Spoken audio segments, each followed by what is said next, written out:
Hello there and welcome back to another episode of the Long Live Rock and Roll podcast with your host, Mr. Laz Michaelides, here on the screen opposite me, Mr. Felipe Amarim. How you doing, bro? Doing great, man. How are you? Very well, thank you. How's everyone? We can't hear your answers. I'm sure they're fine, yeah. Do you know what we haven't done in ages? A ceremonial Felipe cracking a beer open. So we thought we'd bring it back. You got to do it, bro. Exactly. It's it's a cider today. Quite like it. Oh, a cider. My bad. Bad. They're not giving me any money, but I'm promoting them anyway. Pretty cool stuff. So this is the sound of rock and roll. Imagine that we need to categorically establish a sound for rock and roll that isn't an instrument or a riff.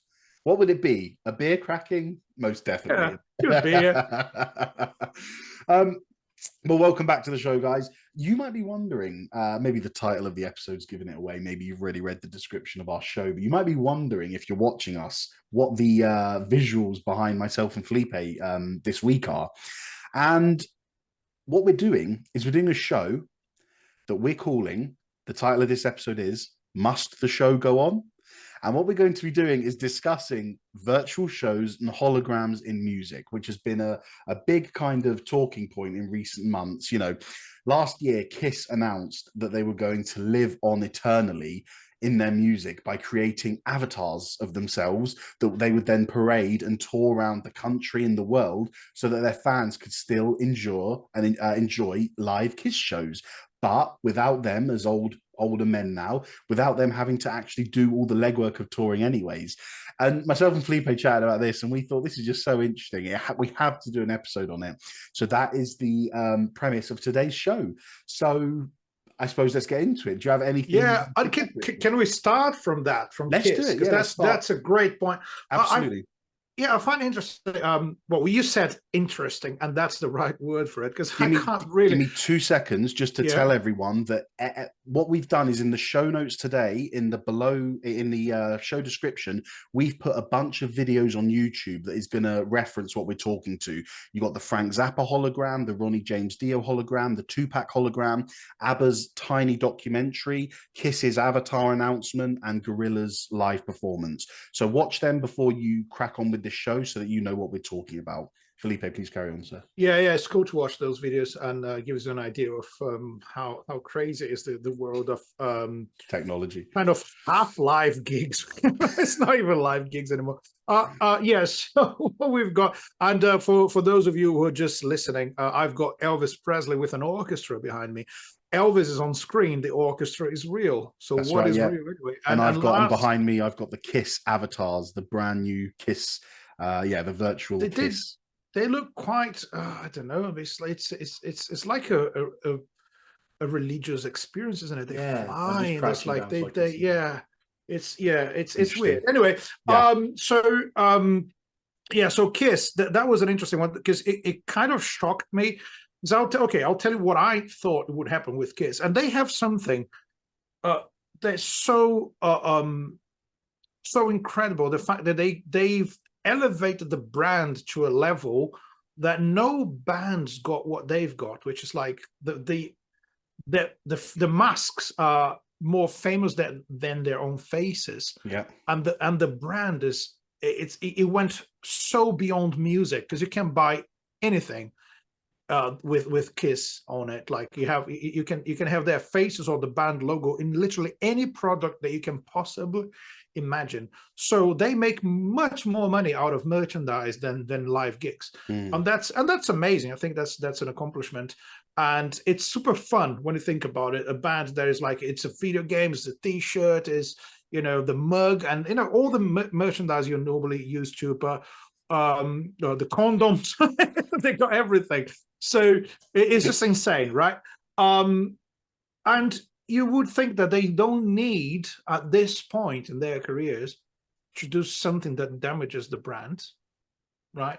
And I had a feeling that because the image and the masks are so big and so widely accepted between the fans, amongst the fans, I would think, you know what, you could have any good musicians with those masks kind of pretending to be them, but like making it clear we're not Kiss, but we're hired by Kiss to be here performing their songs. Bear with me, because I have a vision of this, which is a much simpler thing they could have done. Okay. Right, two of the original members are not with the band anymore. Ace Frehley and what's the name? Peter Criss, isn't it? The drummer. Yes.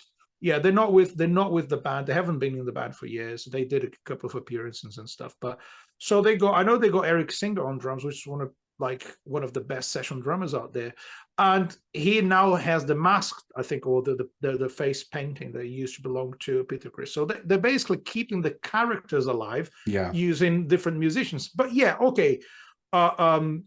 You have the two singers in the band that everyone expects to be like. They expect them to be there. So without them, maybe if you don't have Gene Simmons, you can't call it Kiss.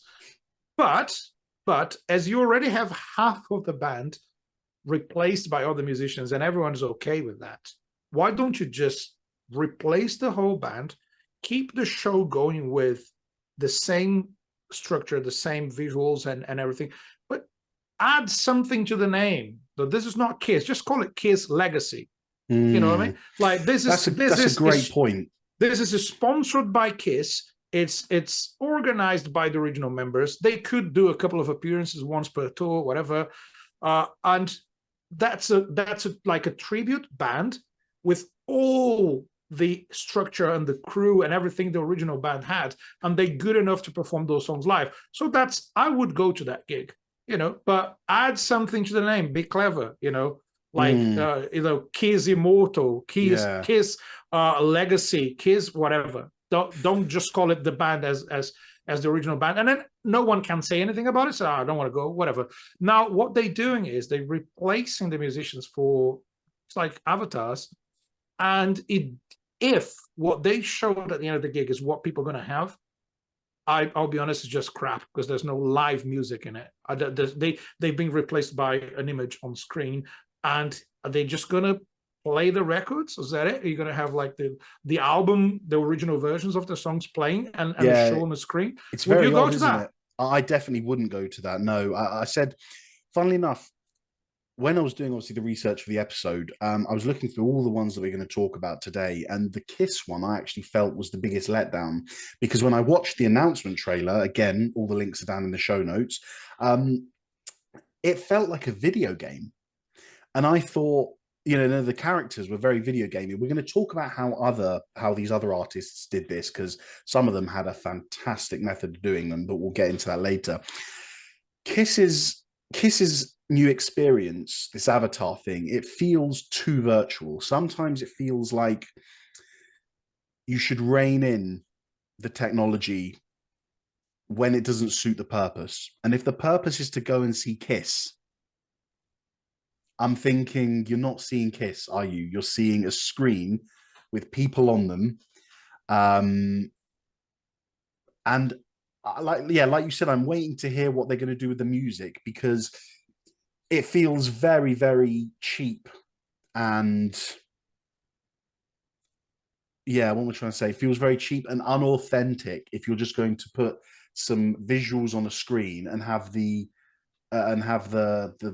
records playing. It makes more sense to me to consume any other of their products. Yeah. Buy their beer or the T-shirt instead of like, it makes more. I would be happy to give them my money with that kind of stuff, but not to go to a fake concert. Like, because at the end of the day, like, can't you just do that from home? Yeah. Isn't the live music experience something you couldn't have at home? Very good point. And I remember during the lockdowns, during the pandemic, we had a few bands who were performing live and doing live stream. I mean, we were doing it, weren't we, bro? We were hopping around everywhere. We did a couple of those, yeah. Yeah, loads of them, just live streams to audiences to keep people, trying to keep them sane during that really tough period. But there's an authenticity with that, because you're watching people perform in front of your eyes. Yes, you're seeing it on a screen, But ultimately, I think you get the payoff because you still see the live interactions, you still hear a live sound. I've always maintained I love a live sound where they don't overdub it. So Also, in some places like in the UK, you couldn't go actually and see a live band. yes, So it's like what's the next best thing? I can yeah. go on YouTube and start watching a concert or whatever. It's like I want anything that resembles live music and the feeling of being at a gig. So I'm going to maybe go on YouTube and watch a Guns N' Roses concert. Yeah, cool. Oh, wait a minute. My local band here, the guys I would go to the pub to see them or go to the music club to see them, they're actually doing a live stream. Okay, so they're playing right now. I can't be there in the same room. I can't have that feeling of being in a room, grabbing my beer, but I can grab my beer at home, watch them on my telly. And that was like the next best thing. Temporarily, everyone knew that wouldn't last forever. So that's all good. Now, if you have the option of going to a music club or venue and watch a real band on stage, why would you just watch a band on screen with literally no musicians involved? My point is, if they don't have any musicians involved, that's really, really cheap, as you said. I don't think. Well, I don't think it's what their fans deserve. They have the most dedicated fans in the world. Yeah, we don't know how it's going to be. My hope is that, my hope is that there's a live band playing behind them. But I don't see how you call that a Kiss experience. Although what you said you're going to use the studio voices? Yeah, I don't know. What you said is fantastic. The idea of just replacing the band and just saying, listen, this is a Kiss-approved live act. We found these guys. They're the best in the business at their instruments, or, some of the best. This is a Kiss-approved live show called Kiss Legacy, and we're too old to carry on touring now. We're giving them the name. We've been so kind, man. Exactly. We're handing it over, handing the reins to them. And like you said, any bunch of good musicians that sound like Kiss can do a good job with the right production behind them. And so if you make the show look really good, all the musicians have got to do is put the face paint on, and then kind of the stagecraft does the rest, doesn't it? Yeah, exactly. Here's the thing. I'm not a big fan of doing this, but I'm doing this. Like, it's really easy to criticize people and say, I would have done this and that, whatever. But to be honest, with that money, what could have been done is what Queen did. If you check there's a tribute band, a tribute act or show. I don't know how it is. I've never seen it, but I've seen videos of the auditions and stuff, called Queen Extravaganza. Is that it? Is that the name of it? I did not know this existed until just now. You can Google it if you want to. If I think that's the name of it, but it's kind of a Queen tribute band that was sponsored by Queen, and as far as I'm concerned, they actually auditioned the musicians for it. Yeah, you're right. Queen Extravaganza. Extravaganza. That's it. The interesting fact is Queen still performs, right? So, but how cool is that? They're like, this is not a replacement, guys. This is like a tribute act. Is sponsored by us. We've created it. Yeah. So it's like if you want to say, so basically they are saying we chose the musicians. They probably do some appearances with them. I imagine they guest at some shows. Right. The thing is, this is the official Queen experience if you cannot go to a Queen concert, right? And Queen tours are very few and far between. They don't tour all year round now. Again, those guys are getting old. They don't need the money. They don't need to go through the hassle of being on the road with touring band. It's quite physically and mentally demanding. They don't need to do that. They do some special big concerts like the Queen Jubilee kind of stuff. That's the stuff they did. By the Queen, in that case, I mean Her Majesty, her late Queen Elizabeth. So basically, they can afford to say, look, this is the tribute act that we approve. That is the best thing you can have. Yeah, the closest to the original. So if why wouldn't Kiss just copy the formula? And they could have launched that band whilst they were touring. So much better than Avatar. Before they actually say this is the last concert. Look, we already have the other band touring. Go and check them out. But now they're going to have the same screens and lights and fireworks, everything you have at the Kiss concert you're going to have. We just don't have the original musicians. So you're paying for a live music experience played by musicians that happen to not be the original band, which for me is totally fine. I'll give one interesting example. Yes, one of my favorite prog bands. I don't think they pretty much have no one from the original lineup anymore. Yeah. We did our Yes episode. For any fans of Yes listening, we did an episode a while back. I think it's episode 18. So yeah, go and check out our episode on that. Yeah, because they're just constantly recycling members, weren't they? Well, they change lineups every album, but it's like change one guy or two. That's fine. But now, since John Anderson left the band, the original singer, they got a guy who used to do a tribute Yes kind of gig, so he's got the same sort of voice.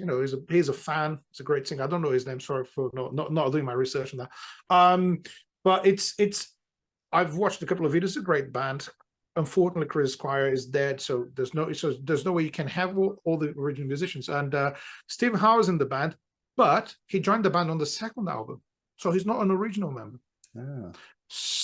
See, he's a guy who's been with the band since the second album, which was like decades ago, but he's not an original member. So you have a Yes touring band that hasn't got a member of the original lineup, but it is the band. But to be fair to them, Rick Wakeman, when he was playing with Yes, when they did a kind of reunion tour with 8 members, like pretty much everyone who played in the band at that point in 1992, if I'm not mistaken,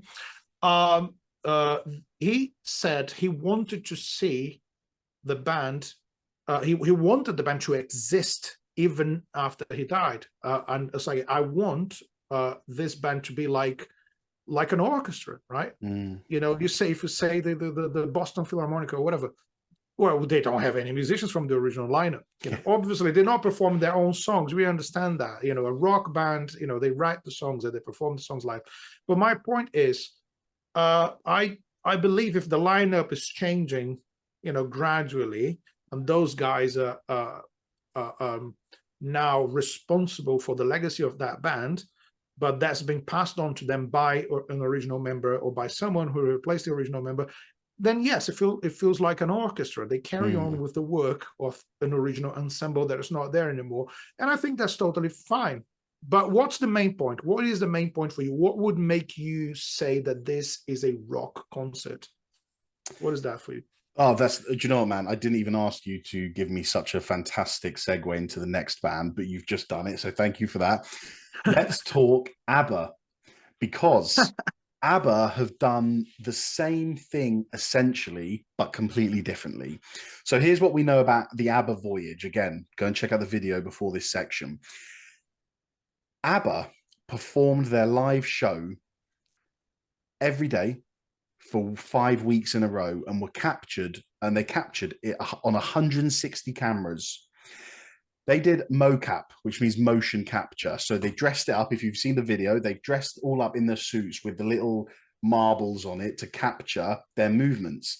And so what they did, as I just said, is they performed for 5 weeks. They did a show every day for 5 weeks so that they were properly able to capture lip movement, arm gestures, waving hands in the air, the bass playing, the precision of a hand moving up to the higher thing when he changes key or whatever.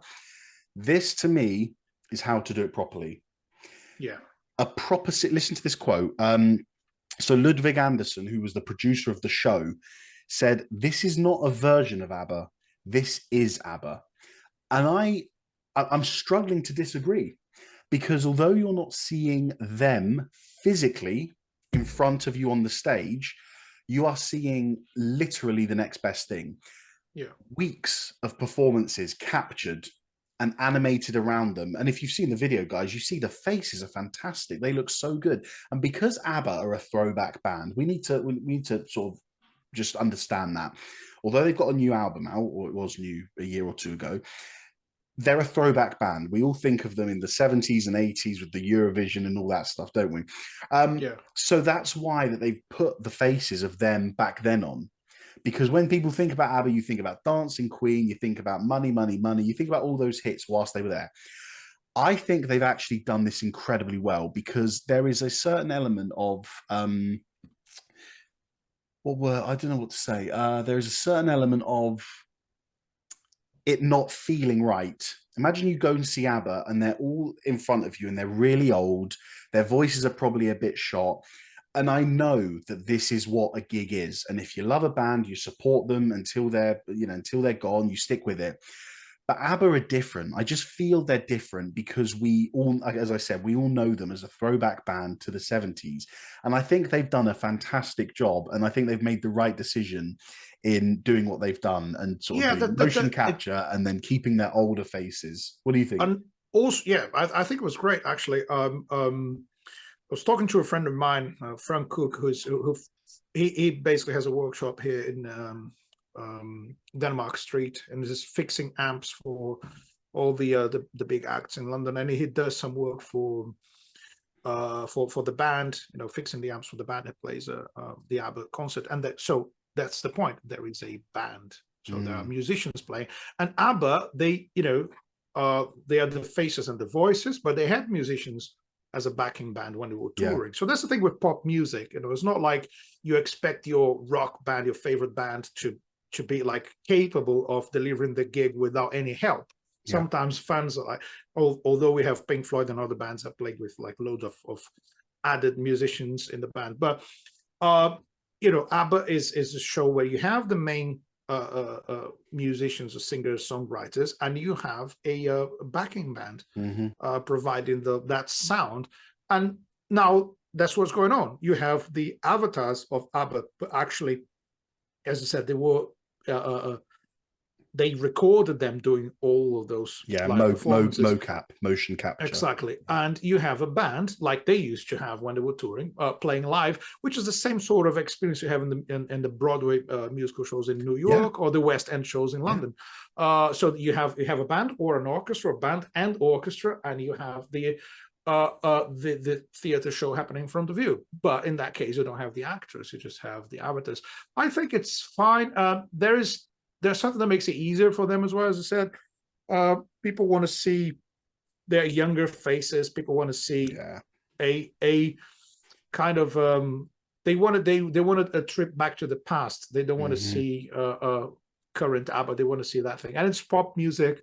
And I think I haven't been there. Well, the other thing is they did proper research. They invested a lot of money. I think they still kind of recovering the money that was invested, and it's like millions and millions of pounds invested in technology and structure, and they have their own arena, the ABBA arena, that hosts the show only, and it's like insane. So one thing about it, it's a proper experience that was developed in a certain way. So the funny thing for me is, I would say that considering the band, considering all the process they've been to put this show together, ABBA, I'm going to get cancelled right now. ABBA, the ABBA Voyage, that's the name? Yeah, ABBA Voyage, yeah. Yeah, ABBA Voyage is more, it's closer to a live rock gig than the Kiss Avatar that was being shown to the audience after the last gig. That's what I'm saying. It's much more of a rock concert, although it's pop music, than what Kiss is trying to do. If you're going to get cancelled for that, then cancel me too, because I completely agree. I felt ABBA's more rock and roll than Kiss. Oh, there you go. That's the head. That's the title. that's how I'm going to get cancelled. That's how we get the clicks as well. At this moment in time. So no one's going to mention that I'm saying about this, but that's it. Yeah. I think if you just visually look at the differences between the Kiss video and the ABBA video, the Kiss one, as I said, it just looks like a video game. I don't think it looks good. Whereas the ABBA one, it looks like them. And why? Because I said it 2 or 3 times 5 minutes ago. They motion captured the band performing the gigs until they had every detail they could use. Now, it doesn't mean that Kiss is not going to do that. They might do it. Well, this is guessing. This is the thing. We still don't have any news about about Kiss's experience and what it's gonna, how and if it's going to expand. All we're doing is guessing, you and me, and we've seen these avatars, and they might actually do what ABBA did. I wouldn't be surprised if they did, because ABBA did it so well. But at the moment, all we know is that we're getting avatars. Interesting thing here is George Lucas's company, ILM. They did both the Kiss avatars and the ABBA Voyage they worked on. All right. Yeah, it was really cool. That is interesting. Same company. Okay, so let's move away, unless you have anything else to say from the virtual side of things. And let's go to, I want to say, more realistic things in terms of like science and light and projections and stuff, let's talk about holograms. Yeah. So, do you want to start? Do you have anything to say? Kick us off. Well, the hologram, I just the one that comes to my mind is the Ronnie James Dio gig first. Yeah. So if you can talk about that one, Sure. it's when did that happen? Was just a one-off show? I don't remember, but I've seen it at the 2018-ish. time. Yeah, Yeah, around late 2000 and 2018-ish. Let me find out. yeah. It was probably after his death, I assume, or he was just 2019. Yeah. 2019 was when it was going around. Yeah, so his band, or some of the musicians that used to tour with him, played live, and that's not a screen, it's a hologram, isn't it? So you have Dio as a hologram. I'll say what I got from what I could kind of what I felt about that when I watched it. I was like, you know what, I'm really because my approach to anything artistic is like, I don't have to like this. I don't mind that something that I don't like exists. Yeah, of course. Yeah. If I don't like it, I'm not going to consume it, and that's it. It's all fine for me. I actually think people should try every possibility, and they did that, and it's kind of amazing that they've done it. But my feeling watching that was like, the band looks really awkward. They look like I kind of need the job, but it's uncomfortable. It's like I'm performing with the ghost of the guy who used to hire me to do this gig. And it's so awkward when you look at them. And because like Dio was interacting with the band. You see his hologram pointing at the bass player. Like, it's so, I don't know, it's kind of creepy. It is unusual. Let me tell you what his wife said about it. So Wendy Dio, after the tour, so after they did this hologram tour, she said, some loved it, some hated it. I don't want to do it again. I want the real Ronnie. And what she means by that is that next time, if she does this, they're just gonna like your picture, they're just gonna have a screen. They're just gonna have a screen and play old footage of Dio on it. Now, what I think they'll do is they'll take, let's say Dio's doing, I don't know, Stargazer from the Rainbow days.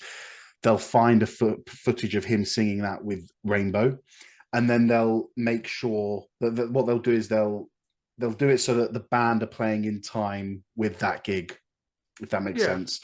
So that it'll still look like Dio's performing it. It will be his voice, and we know from our Beatles episode that we can now split individual strands of vocals. Also there's a different thing. Most of the, if you're using like the studio versions of songs, the record labels, they have the tracks, the separate tracks anyways. Even, stems, they have the tracks, so they can do it. It's not nowadays, it's not like overcomplicated to actually get that thing together, like a screen synced with the band. Everyone's playing with click tracks, like the metronome there is, like, so you can follow. They can follow the beat and play in sync with the pre-recorded vocals and the video. And what you have here on my screen is Elvis. And there's a few versions of these kind of more recent Elvis concerts, where basically they have there was an orchestra one, which is this, which I find quite cool. It's just a screen. You have his original gig at the back, and you have a live orchestra on top of it. There was one that they took, I think it was the gig he did in Hawaii or Vegas. I actually don't remember. There's one that they have his band, or quite a lot of the musicians who used to play with him, playing live the same, because they had high quality audio and video from a gig, and they have the footage of that gig, the entire gig on screen, and Elvis's band playing live on top of that. So a screen, I think, you know what? I've seen quite a lot of those in London. I've seen the posters. Didn't have time to go to any of those things. When they have a movie like The Godfather, like Lord of the Rings, you like that one, don't you? They have those movies, but the soundtrack is performed live by an orchestra. I went and saw the Lord of the Rings one 2 years ago. Yeah. So for me, that's like, it is basically a movie experience with live music. It's not mainly a live music. Well, that's a great point, bro, because I'd never thought about that before. Because the emphasis is always on the artist, isn't it? You know, they say, okay, it's a Dio hologram. You're going to a Dio gig, Asterisk though, a little asterisk next to it. Dio will not be there, obviously. Yeah, But they still treat it as a concert. Whereas I like what you're saying, where it's kind of a bit more like, actually, this is a movie. This is a show.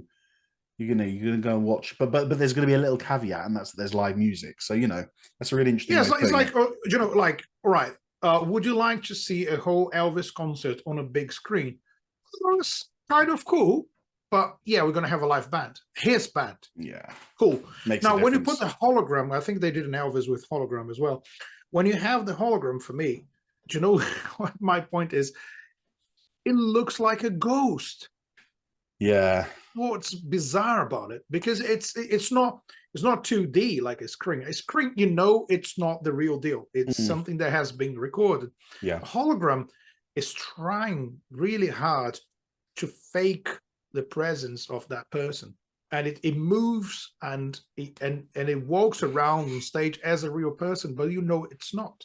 Well, I don't like that. It's really interesting you say that, and this actually brings us nicely onto the next gentleman we're going to talk about, which is Frank Zappa, because the Frank Zappa show was called The Bizarre World of Frank Zappa, and this was the same thing as the Dio one.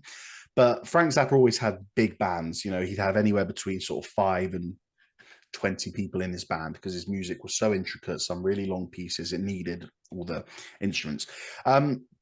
So he did the same thing. He got some of his old band members, not he, obviously.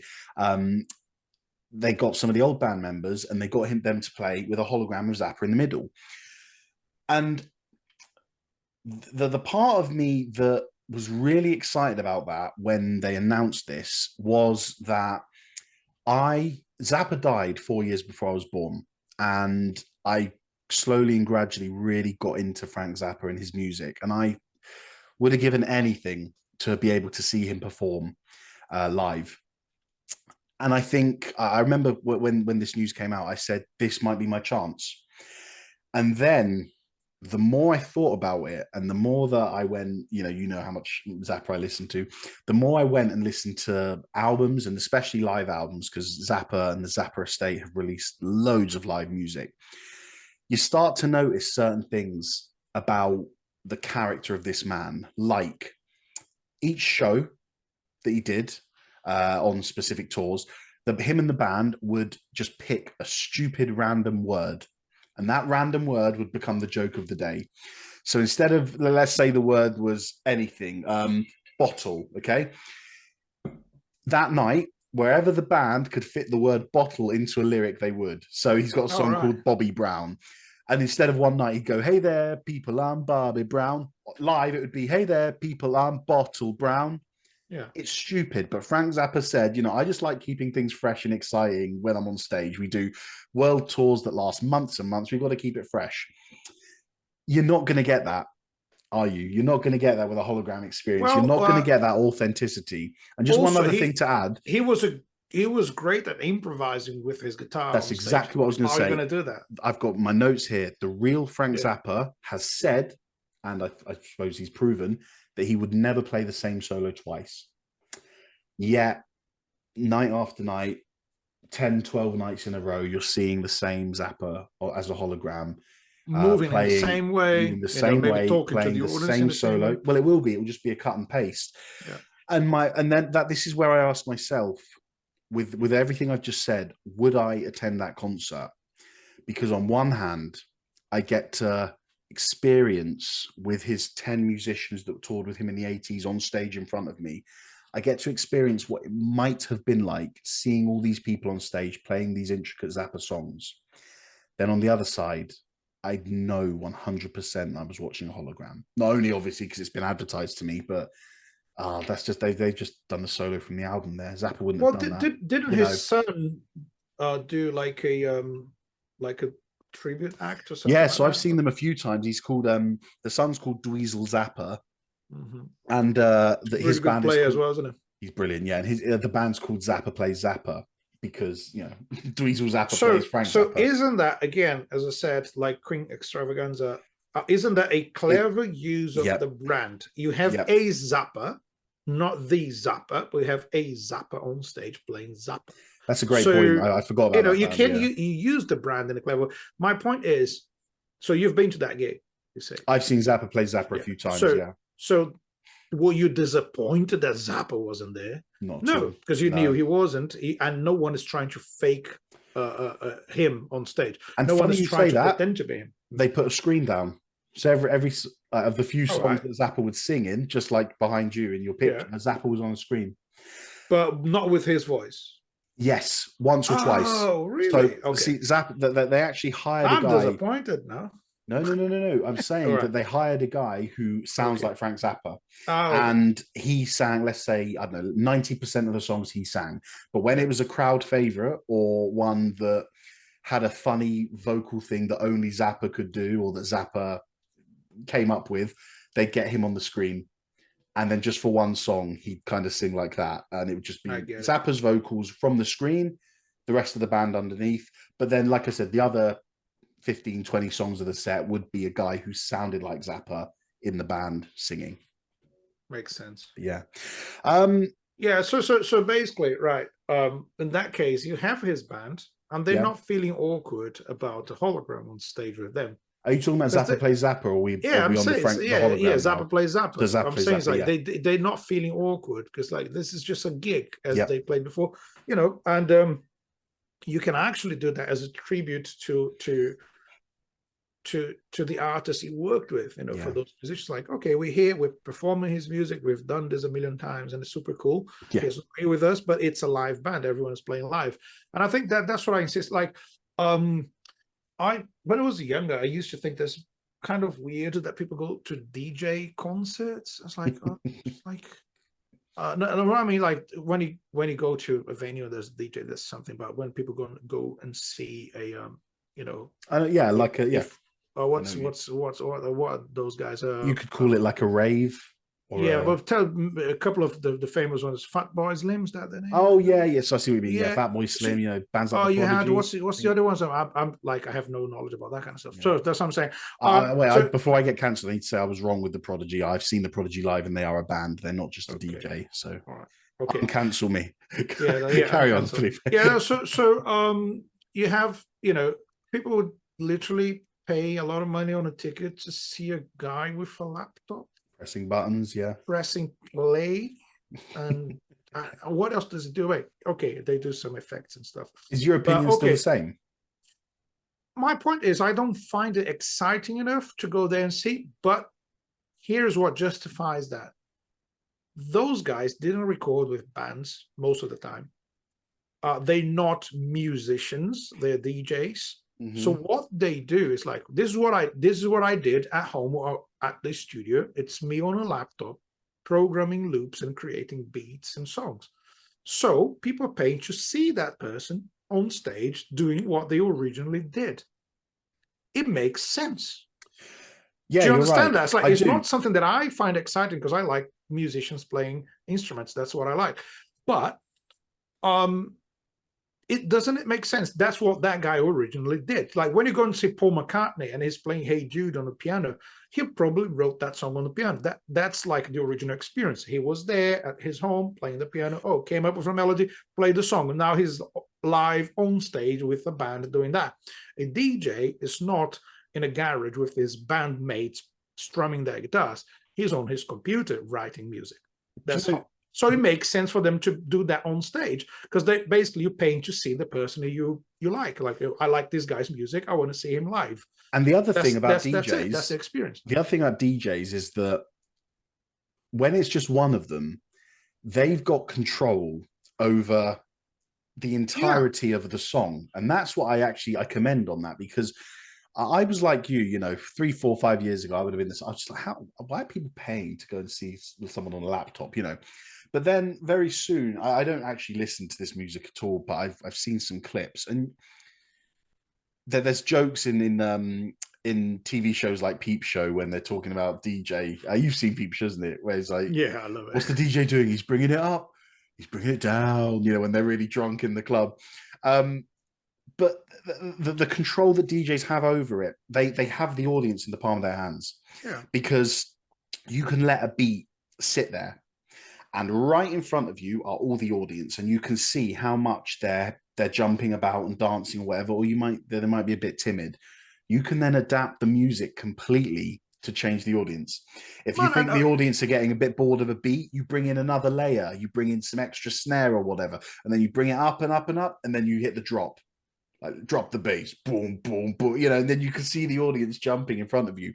I think it's very cool. I think it's quite a talent to be able to what I'm control an saying audience is, in front of you. I have no problems with that because it's not the kind of music I listen to. I don't hate the things I don't listen to. Yeah. You get it? So like some people are like, oh, this is really bad. I don't like it. So it's just not something that brings any sort of excitement to me. So I wouldn't go to a DJ concert. I don't mind being in a nightclub and you're in a club and there is a DJ. Yeah. Right. So it's fine. It's a venue. You're there, with your friends, having a drink or eating some food, whatever, and there's a DJ. It's part of the experience. It's all cool. I wouldn't go to see a DJ as a gig. Oh, there's this guy, because it's not my thing. But as I said, it is the original experience of that kind of music. This is a rock podcast. So when we're talking about rock music, what is rock music? Like live rock music. I'm one of those who believe that you shouldn't, if you can avoid backing tracks, playbacks and other stuff, you just should get rid of that. Have the you don't see an orchestra, but you say, oh, there's a few violins that have been pre-recorded and we're playing them. That's a great point. That's a really lazy approach. I really don't like that. Yeah, no, I like. So this is a band on stage playing their instruments. If you want to see a DJ, go and see a DJ. So, moving on, but sticking with that theme, how did you feel about the Tupac hologram? Because Tupac, as a rapper, would rap over beats. Yeah, I felt that the Tupac and Snoop Dogg footage, that I believe that was actually the first one chronologically. I think Tupac did it first, then Zappa, and then Dio, I think, in terms of when the holograms came out.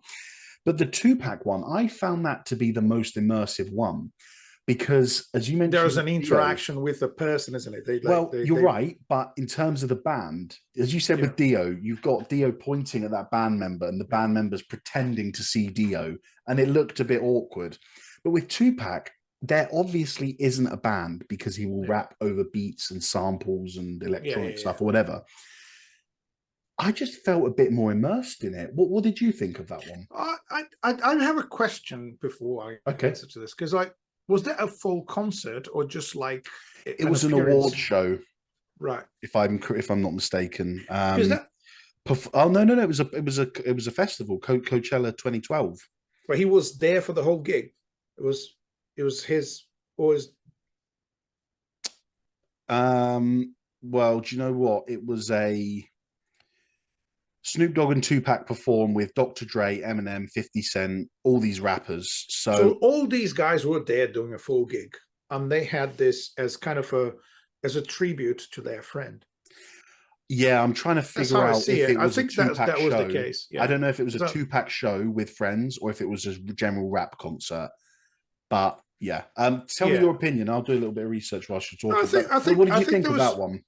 Because I initially thought that was a one-off, so it's an interesting one. Again, okay. I don't know what you think about it. It's an interesting one. The headliners were Dr. Dre and Snoop Dogg, so that Tupac hologram must. What I understood was like a Snoop Dogg gig. Yeah, the other guy's gig, correct. and they had him as a guest. Yeah.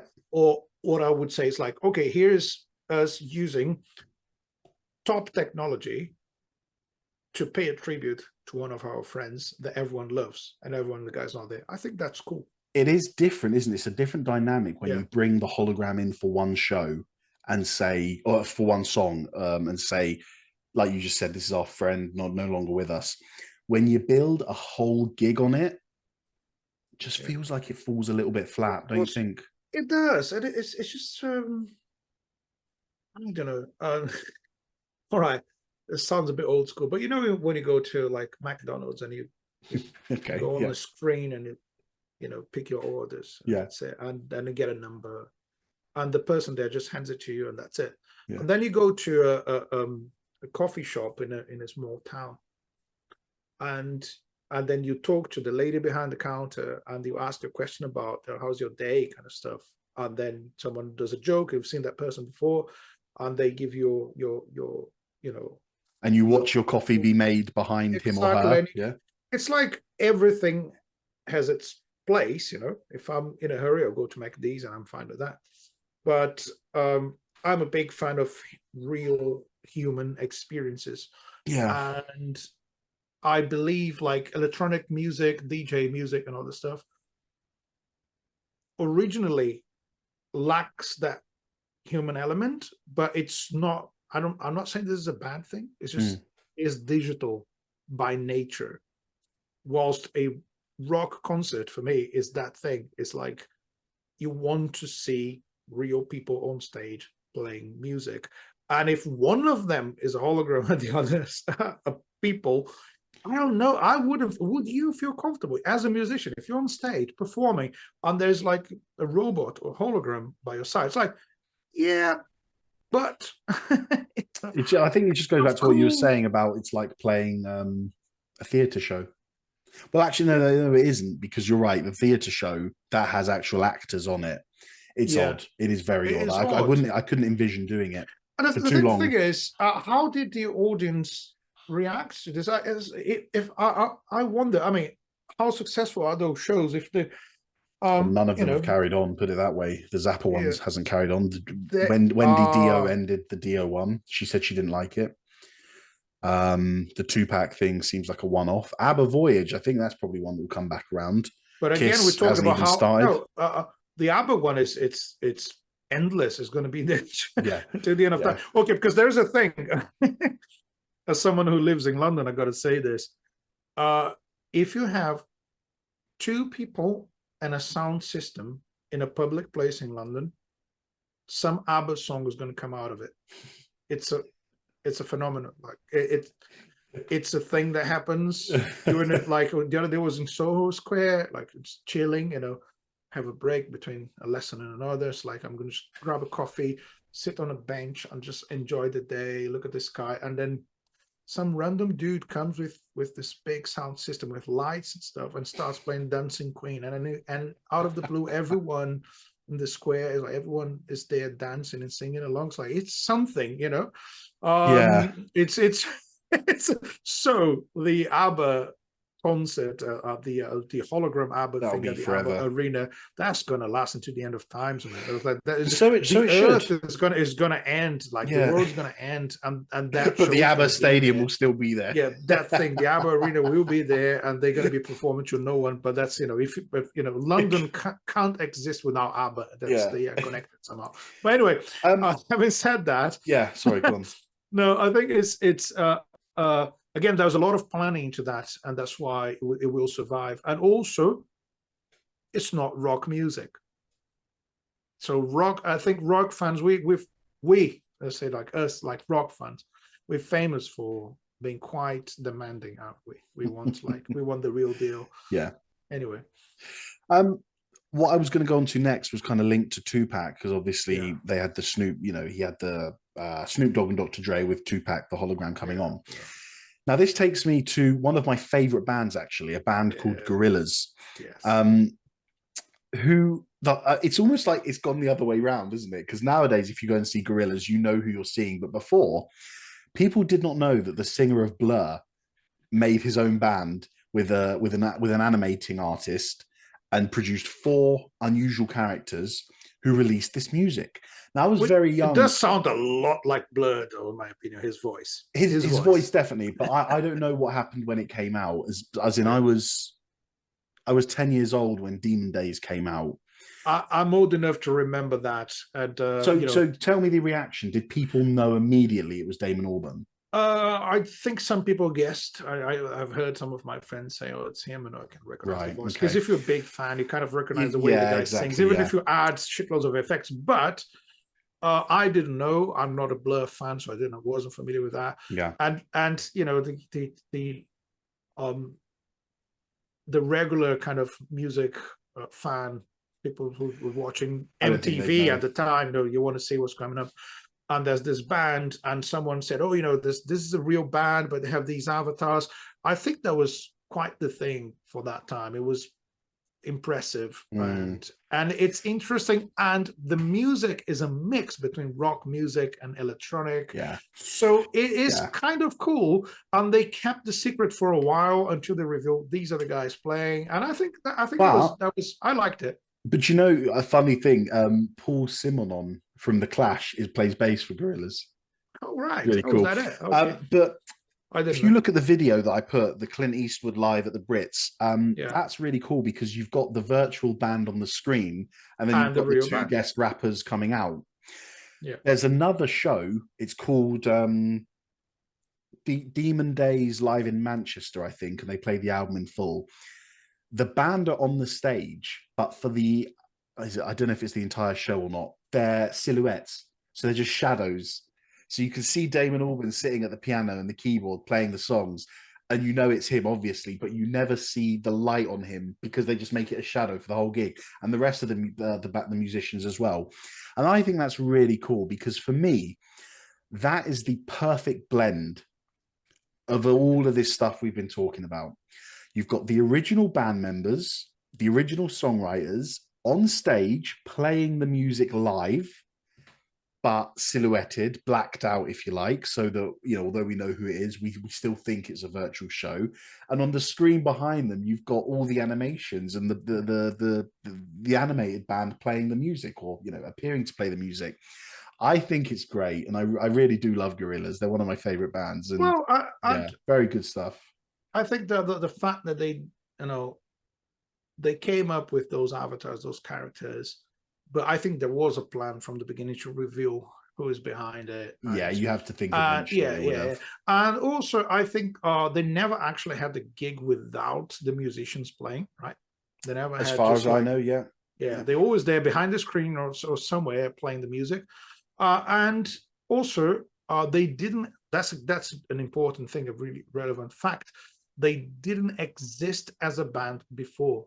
It's not like this is a real band that now has been like Kiss. Now we're just replacing them by avatars. I see what you They mean. Yeah, started as avatars. It's yeah. almost like they started as avatars and then they came into the real world as It's the musicians. reverse, isn't it? Yeah, it's the reverse. It's okay. That is unique. Nothing like that happened before in the history of music. And you know, what a great invention. Let's put it like that. Yeah. So the only them. other example I had to talk about was a Michael Jackson hologram, which actually, the more I read into it, I found out the more disappointing it was, because it was an impersonator. Mhm. They got an actor to play him and then hologrammed him onto the stage or something. So it's kind of like, it just feels like there wasn't really much effort put into that. A So I don't really want to, hologram of an an impersonator, impersonator. when you may as well just put, How far from the real thing you are. Just get the impersonator live at least. Exactly. I just didn't get that sometimes, but they might have adapted it. They maybe I only saw a bit of it. But just to finish off then, a couple of quotes that I thought was really interesting and relevant to this. So the David Draymond, the singer from the heavy metal band called Disturbed, when he spoke about the Dio hologram, he had this to say: "It isn't letting the dead be dead." And I also read, I think it was maybe it was the Zappa article, the Zappa hologram article on Forbes. This quote: "Being dead is no longer an impediment to touring." I thought it was really clever, funny one, that one. But there you go, two quotes that stuck out to me most when doing my research. And I thought the David Draymond one was interesting. Do we need to just take a step back and say, listen, Ronnie James Dio is dead. Frank Zappa is dead. Tupac is dead. That's Can enough. we just accept it? Yeah. They did what they did, and they gave us all of the fantastic talent and music that we got from them, and they'll be remembered for that. Should we just leave it? What do you think about that? I'm with you on that one. Again, it's not me necessarily, it's the guy, but you agree with that quote? Yeah, but I agree with that quote, and I imagine you're saying this because you like the quote. So no, do you know what? I don't entirely. I haven't thought about it enough to make an opinion, but I just found it interesting. It stuck out to me. It isn't letting the dead be dead. That's a big statement. It is, in a certain way. It's kind of true, because what I'm saying is, I don't mind watching a DVD of a performance that happened 40 years ago, 50 years ago, 30 years ago, doesn't matter. You know, we do that all the time. DVDs of the bands we liked. When I first got into Floyd and Zeppelin, those guys were not around. So I was watching the DVDs, but I know that's footage of the real thing, and I'm watching on my screen at home. I wouldn't like to go to a gig and see. Do you know what? It's so I like funny. tribute bands. I Yeah. don't mind people impersonating the acts live on stage and doing it. That's my thing. But ultimately, what matters is if the audience rejects what you're offering, there's no point in doing it. So that's why some of those shows are so like awkward that they couldn't carry on with it.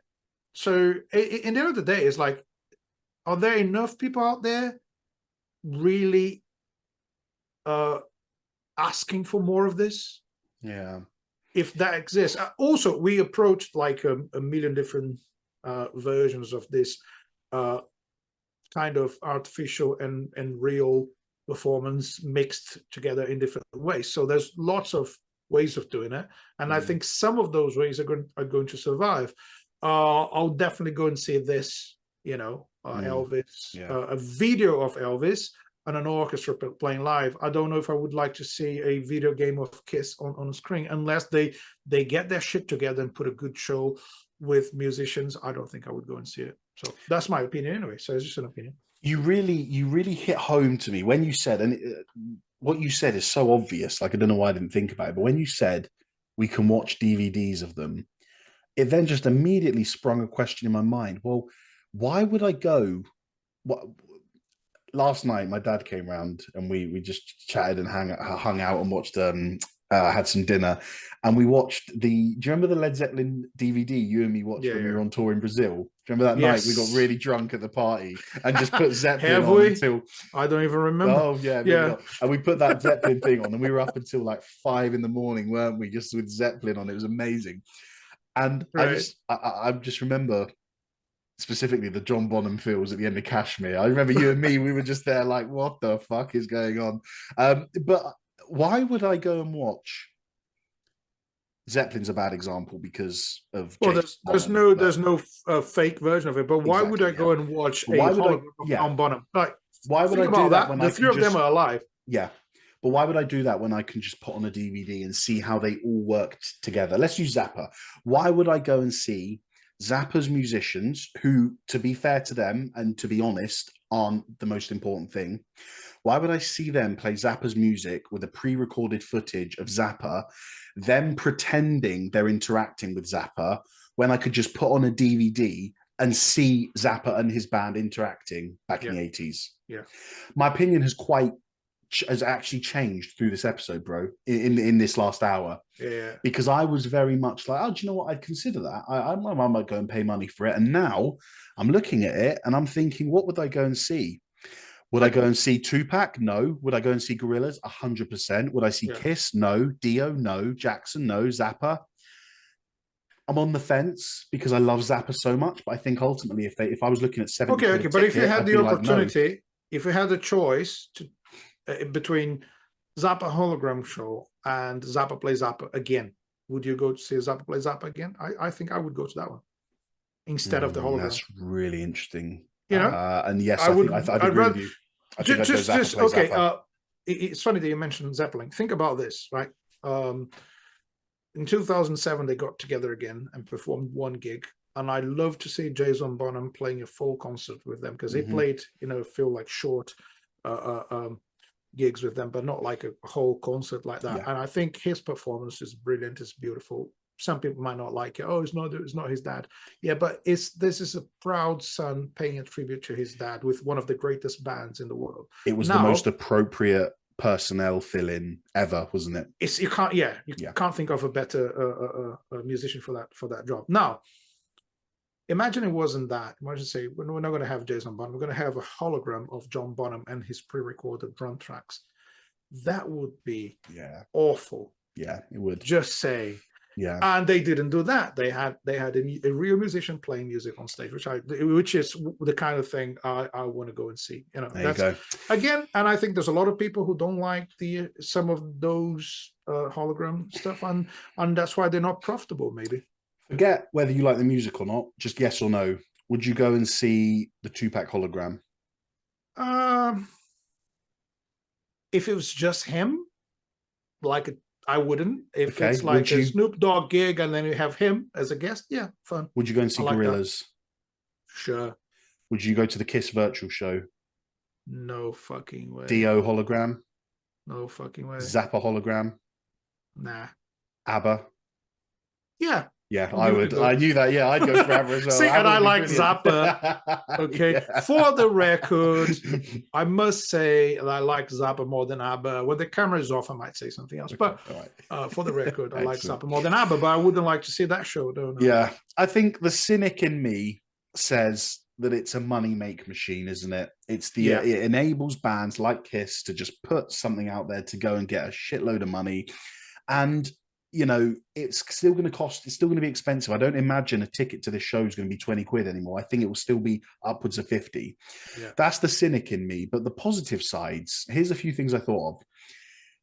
Fans in hard to reach countries might, I don't know how, because obviously you've still got all the logistics of moving a show around, but I don't know, I just felt that this would benefit people in countries that the actual musicians wouldn't go to, you know. I'd rather have a really cool like sound experience with lights and stuff in a screen. I don't like the hologram thing. Yeah. It just doesn't. Let's forget that then. Yeah. Cool. Do you have anything else to say, bro? I think we've hit an hour. That's, I mean, great discussion. I really enjoyed that. Do you have anything else to add? No, I just want to say that I enjoyed my cider and I enjoyed the conversation, and it's yeah. Perfect. Cool. Thanks to everyone who has been listening to this, and give us your opinion about it. Would you go to any of those concerts? You know? Yeah, whether you're listening, and whether why? Whether you're watching on YouTube or listening, find a way to get in contact with us and tell us what you think about this. We'd really love to know what the consensus is. I suppose when this episode comes out, I'll do some stories on my Instagram and find out what people's opinions are. But that's it at the end of another episode. So once again, thank you for joining myself and Felipe on the Long Live Rock and Roll podcast. We say it every week, but I'm going to say it again. Please do what you can to help us. Any little interaction helps us so much. Like a post, share a post, subscribe to the channel, like the YouTube video. If you're on the podcast thing, give us a rating. Any little thing that just takes 10 to 30 seconds of your time is the world of difference for us, and it really helps. We're an independent podcast, and we do it because we absolutely love talking about music, and we love that you guys love it as well, because you're tuning in every week to listen back again, and we want to keep doing it for as long as possible. So thank you very much for joining us. Always an enjoyable experience, and please keep supporting us, because we kind of raising money to do the hologram version of this show. You know, so we don't need to work. Yeah, we've done the show for 2 years. We can't be fucked anymore. So yeah, there's enough information out there for AI to recreate our voices and faces. So I was wondering where you were going with that. When you were like, "We're raising money," I'm like, "Oh God, what's he going to say?" To get holograms of us. Anyway, guys, just remember, don't do anything I wouldn't do, and keep on rocking. As usual, guys, take care and long live rock and roll. Real rock and roll, not virtual rock and roll, right? Take care, guys. Bye-bye. Bye-bye.